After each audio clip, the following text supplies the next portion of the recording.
그 다음에 나오는 거는 이렇게 우리가 함수 부한 급수의 여러 가지 성질을 알고 있는 상태에서 이제 여러 가지를 좀 더 특수한 수열들에 대해서 얘기를 하게 될 겁니다. 그러면 거기서 먼저 나오는 거는 몇 급수라고 하는데, 몇 급수는 그냥 이런 식으로 정의가 되어 있는 급수가 몇 급수예요. x 빼기 a에 n제곱 항이 들어가 있는 거예요. 앞에가 뭐가 됐는지는 우리가 별 관심은 없고, 여기가 이 모양으로 들어가 있을 때 xn에 n제곱, 그러면 n이 무한대로 갈수록 x 빼기 a가 무한히 제곱을 들어가겠죠. 그렇게 됐을 때 우리가 앞에서 그럼 이 수열이 수렴을 하나요? 레이쇼 테스트를 했어요. 그러면은 뭐 그냥 계산하면 얘가 나오겠죠. 원래 an x 빼기 a의 n제곱 오버 an 플러스 1 x 빼기 a의 n 플러스 1이잖아요. 그러면 이제 얘랑 뭐 적당히 나눠지면 x 빼기 a 하나 남으니까 이렇게 나오는데, 여기는 절대값 잘 취해놨네요. 절대값 취해야 돼요. 이렇게 돼 있을 때 얘가 1보다 작으면은 걔 수렴하잖아요. 그러니까 결국엔 이렇게 나와요. 그러면은 이거씩 잘 정리해 주시면은 x 빼기 a의 절대값이 요 an에 대한 비율보다 작으면은 수렴하는 거죠. 그럼 우리가 얘를 뭐라고 하냐면은 수렴 구간이라는 걸 얘기를 해주고, 앞에서 유계성 얘기했을 때 얘가 얼마보다 작으면은 뭐 걔가 경계였잖아요. 그러니까 이 몇 급수가 수렴을 하기 위한, 그러니까 얘가 수렴을 하는 어떤 몇 급수로 기능을 하기 위해 필요한 반경, 뭐 앞에서 그림 그렸을 때 이렇게 돼 있을 때 얘가 뭐 x가 얼마든 간에 거기에서 그 반경 안에 애들이 수렴하게끔, 그 반경 안에 있는 급수들이 수렴을 하게끔 해주는 수렴 반경은 그래서 이걸로 나오더라 라는 거죠.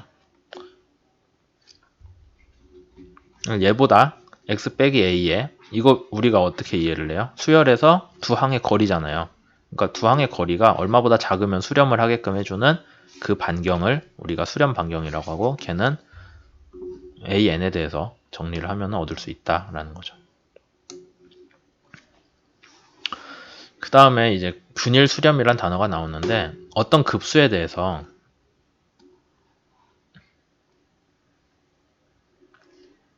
여기도 입실론이 0보다 아주 조금 크다는 거예요. 거기에 대해서 어떤 입실론에 대한 함수 대문자 n보다 큰 모든 n에 대해서, 그러니까 뭐 1부터까지 다 갈 필요는 없고 어떤 n이라는 값보다 큰 그 뒤에 있는 an, sn이죠. 여기서는 급수에 대해서니까 급수 sn에 대해서 진짜로 어떤 x까지의 x에 대해서, 그러니까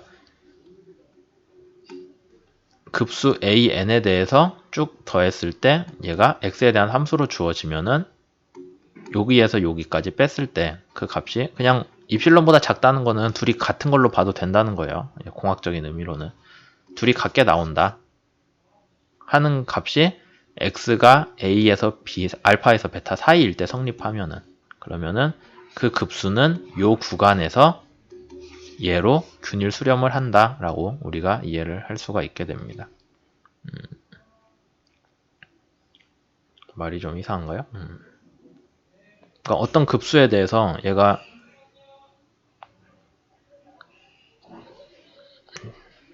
어떤 급수에 대해서 쭉 뒤로 갔을 때, 뭐 앞쪽은 필요 없고 n이라는 게 얼마나 충분한 큰 값이에요. 걔보다 더 뒤에 있는 항들은 그냥 서로 똑같은 크기로 가버리면은 급수가, 그러니까 서로 더한 값이 추가로도 변하는 것 없이 꼭 꾸준히 간다면은 a는 0이 된다는 얘기겠죠. 뭐 그런 상황일 때 그걸 성립하는 x가 알파 베타일 때, 여기 몇 급수에서 x가 얼마이냐에 따라서 걔가 달라지긴 하겠지만은 그 x가 알파에서 베타 사이일 때 성립하면은 얘는 그 구간 안에서 균일 수렴한다라고 부르기로 한 거예요. 그 구간 밖에서는 뭐 발산할 수도 있겠죠. 우리가 뭐 예를 들자면 여기 a가 1이라고 했을 때 x가 2보다 크면은 얘 발산하잖아요. 요거 n 아무리 제곱해도 뭐 1보다 크니까 계속 커지겠죠. 그런 상황이 아니라면 균일 수렴한다고 한다 라고 이해를 하시면 되겠습니다.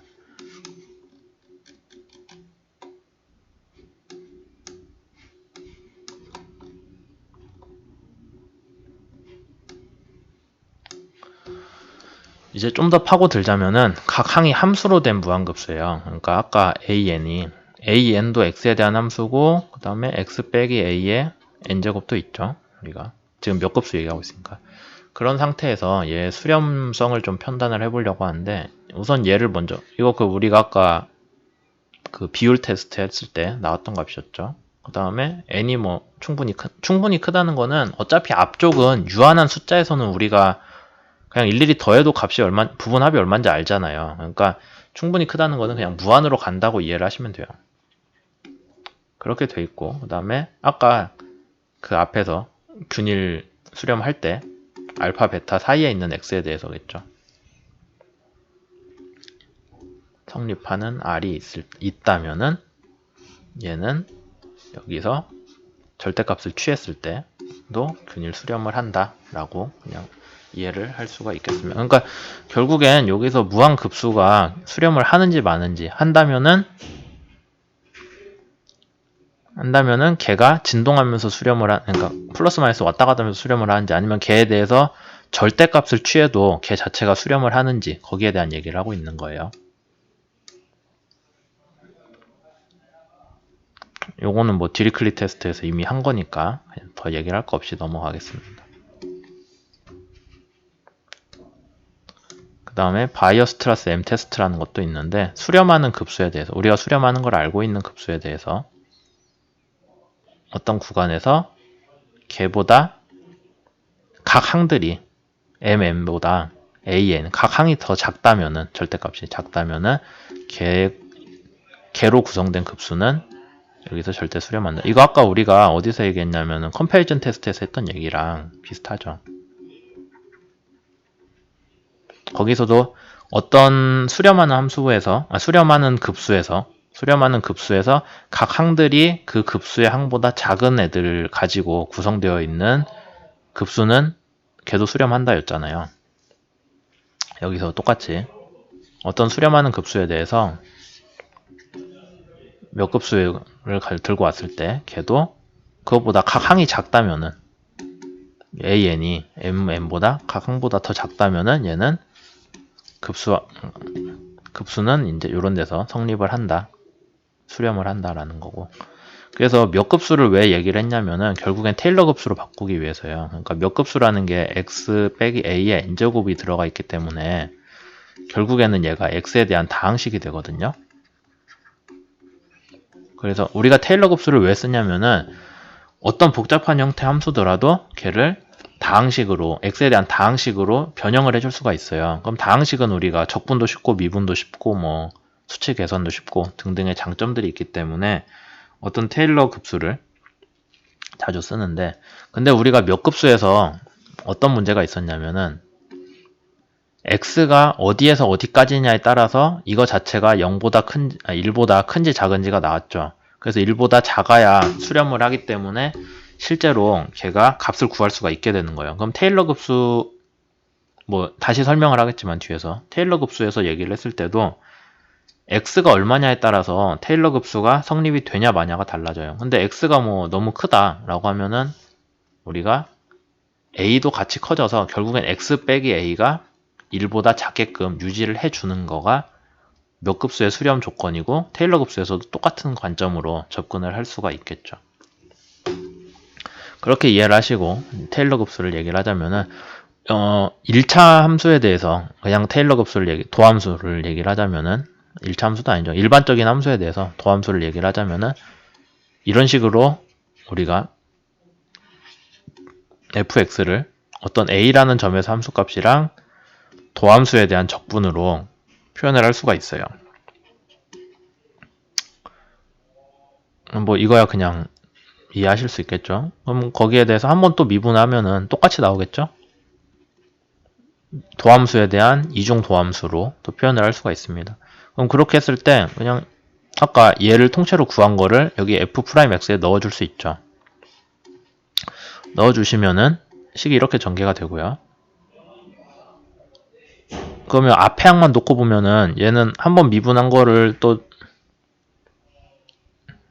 한번 얘를 미분을 한 거를 해가지고 여기다가 다시 넣으니까 얘래졌고 FA고 F'A랑 X랑 상관없잖아요. F'A는 하나의 상수기 때문에 여기서 X에 대해서 적분을 하면 그냥 F'A X가 나는 거, 여기 X라고 안 쓰고 크사이라고 썼죠. 아 카이 여기에 X가 들어가서 헷갈리지 않기 위해서 글자는 헷갈리지만 그리스 문자 카이를 썼으면은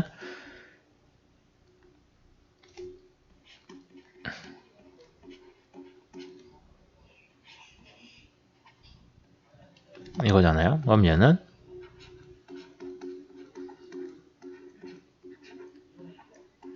이렇게 나오는 거죠. 그럼 얘를 그대로 쓰면은 그게 요거겠죠. 그 다음에 뭐 2차 미분항도 3차 미분항으로 바꿔줄 수 있죠. 이런 식으로 하면은 여기서는 또 F 더블 프라임 크 사이가 얘랑 상관없는 문자잖아요. 그러니까 한 번 적분 밖으로 튀어나오고 여기 크 사이 달면서 크 사이가 아니라 카이를 달면서 잠깐만 얘가 이거 됐고 그 사이로 잠깐만요 이게 A가 돼야 되는데 잘못 썼네. 여기서 크 사이고 그 다음에 3차 미분으로 들어가면은 얘는 A가 돼야겠죠. 크 사이가 그대로 살면 안 되고 A로 들으면은 더블 프라임 A니까 걔가 두 번 적분 밖으로 튀어나오면서 그 변수 달고 나오니까 이런 식으로 정리가 됩니다. 그 다음에 또 4차 미분항이 여기에 새로 들어가게 될 거고요. 이런 식으로 쓰다 보면은 결국에는 테일러 급수 전개가 되는 거거든요. 걔를 일반항을 만들자면 이런 식으로 나옵니다. 테일러 급수는. 이게 우리가 얘기한 테일러 급수고 어디부터 시작했어요? 요 항부터 시작을 해가지고 이제 하나하나 전개를 해줬으면 되는 거예요. 근데 테일러 급수를 그러면 결국에는 어떤 복잡한 함수든 간에 x에 대한 다항식으로 표현을 할 수 있어요. 다만 n이 어디까지 가요? 무한대 차수까지 올라가야 이 함수를 완전히 따라가게 돼요. 그럼 우리가 공학적인 관점에서 뭐 n을 너무 키울 수 없잖아요. 한 4 정도로 제한을 하겠다라고 하면은 이 함수랑 원래 함수랑 그나마 닮게 가는 구간이 x 빼기 a가 충분히 작은 구역 안에서만 1보다 작아야 되니까 그런 영역 안에서만 얘랑 만나는 거예요. 비슷하게 가는 거예요. 만약에 x 빼기 a가 1보다 크다면은 n이 막 엄청 커져가지고 여기 n 팩토리얼이 붙기 때문에 엄청 커져야 이 함수가 닮아지는 거죠. 근데 공학적으로 n을 무작정 키울 수는 없기 때문에 x 빼기 a가 적절한 선이 되게끔 하는 a를 우리가 선정을 해줘야 돼요. x는 애초에 변수기 때문에 우리가 실험이나 연구를 할 때 넣는 변수의 레인지 안에서 정하는 거고 걔를 포함할 수 있는 적절한 a를 선택하는 게 중요합니다. 그 다음에 좀 더 추가로 얘기를 드리자면 중간값 정리라는 게 있었는데 미분할 때도 똑같이 얘기했던 것 같은데요. 두 개의 함수가 있을 때 걔를 직선으로 이은 기울기가 이거잖아요. 그 기울기랑 x에서 y까지 가는 어떤 함수에서 중간에 도함수 값이 얘랑 도함수니까 기울기잖아요. 기울기 값이 같게 되는 점이 하나는 있다라는 게 중간값 정리고 그때 나온 값을 우리가 여기서 크 사이로 해주기로 정의를 한 거죠.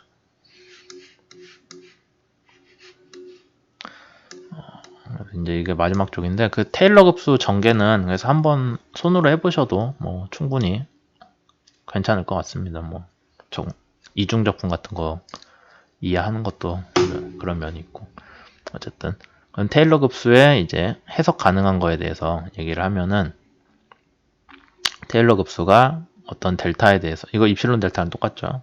여기에서 함수의 수렴을 하면은 그러니까 모든 구간이 아니라 그냥 델타보다 0보다 큰 임의의 수에 대해서 걔보다 작으니까 사실 0에 무한히 가깝다고 보면 돼요. 0에 무한히 가까운 어떤 구간에서 함수의 수렴을 하고 있다면은 걔는 그냥 테일러 급수로 나타낼 수 있다죠. 그게 그러니까 여기 얘랑 수렴을 하고 있다는 게 그냥 함수 둘이 똑같다는 얘기잖아요. 보기에. 그래서 걔는 요걸 테일러 급수로 나타낼 수 있다는 얘기죠. 결국에. 테일러 급수로 나타낼 수 있을 때 그 함수는 x가 a인 점에서예요. a가 얼마인지는 우리가 정하지 않았지만 x가 a라는 점에 대해서 그 원래 함수를 테일러 급수로 나타낼 수 있고 걔를 우리가 아날리틱하다, 정측이라고 한다라고 그렇게 해석을 할 수 있는 거예요. 테일러 급수로 어떤 함수를 해석을 할 수 있는 그런 거죠.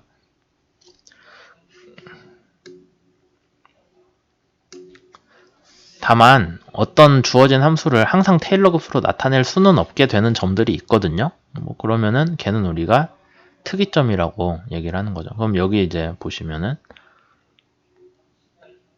이 함수가 있고 그 다음에 걔가 1일 때 우리가 테일러 급수 전개를 하면은 이런 식으로 나온대요. 진짜 그런가? 그러면은 이제 원래 뒤에 더 추가로 붙는 항이 있다면은 거기에 대한 항은 이런 식으로 우리가 표현을 할 수가 있죠.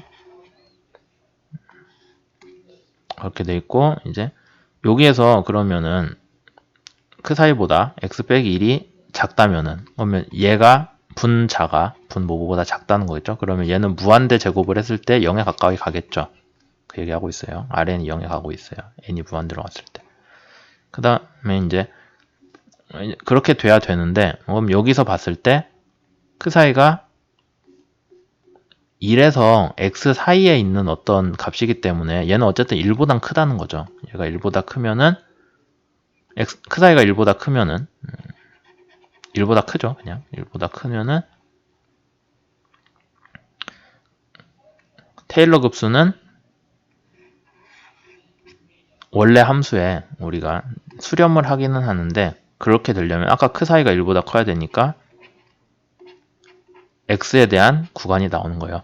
이 구간 안에서는 테일러 급수가 유효하게 들어가는데 이 구간 밖에서는 테일러 급수 전개가 통하지가 않는다라고 우리가 이해를 할 수가 있게 됩니다.